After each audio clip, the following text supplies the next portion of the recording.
Bonjour, nous sommes le jeudi 23 janvier 2025 et le sujet est Microsoft assouplit les limites imposées aux disques durs externes et élargit les possibilités d'extension du stockage de la Xbox. Donc les disques durs externes type 8, 10, 12, 16 et plus sont acceptés.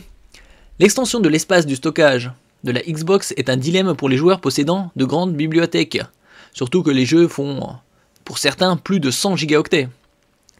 Des jeux comme Indiana Jones et Le Grand Cercle nécessitent plus de 100 gigaoctets d'espace, ce qui oblige les joueurs à sacrifier des titres plus anciens. Après, ça dépend de l'espace de stockage qu'ils ont.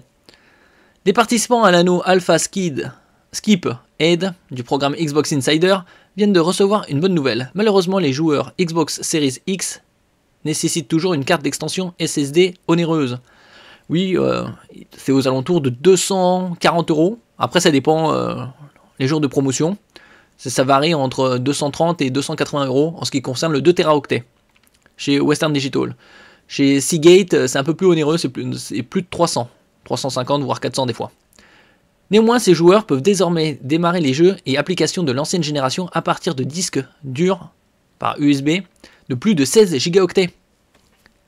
N'oubliez pas de vous abonner pour plus de news sur le monde de la high-tech ainsi que les bons plans également sur mon Twitter et en description sous toutes mes vidéos. Les soldes d'hiver sont jusqu'au 4 février. Il y a des publications que je fais tous les jours sur les meilleurs bons plans de la high-tech.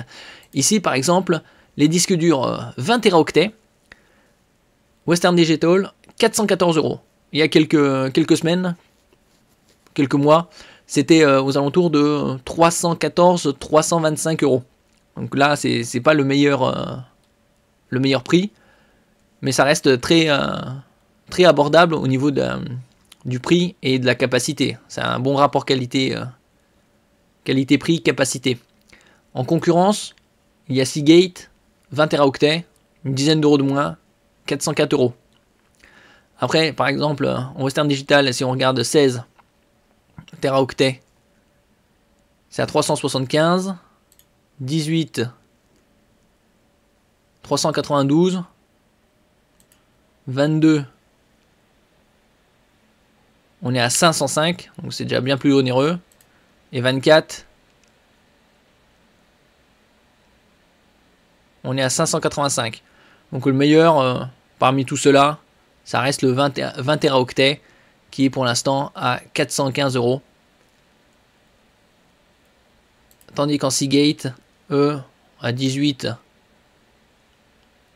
ils sont à 487, donc c'est un peu plus onéreux.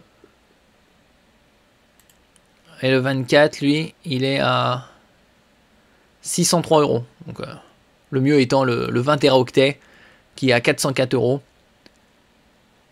parmi tout cela. La nouvelle de l'assouplissement des limites de stockage s'est répandue à la suite d'une récente Xbox Update Preview, ici qu'on peut voir. Expand your Xbox storage with support for larger drive. Donc au-delà de 16 Teraoctets. Certaines des plus grandes capacités de disques durs externes en USB, de marque Seagate ou Western, offrent une capacité jusqu'à 24 Teraoctets comme je l'avais montré. Après cette mise à jour du système, les consoles Xbox formateront ces solutions de stockage surdimensionnées avec plusieurs partitions. Les jeux et les applications sont séparés et le disque externe apparaît comme un périphérique de stockage individuel.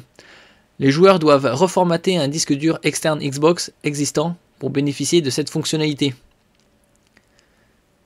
Et donc ici, on peut voir aussi une bonne nouvelle pour le stockage massif. En attendant, dans quelques années, des SSD bien plus abordables. Merci pour votre écoute et à la prochaine.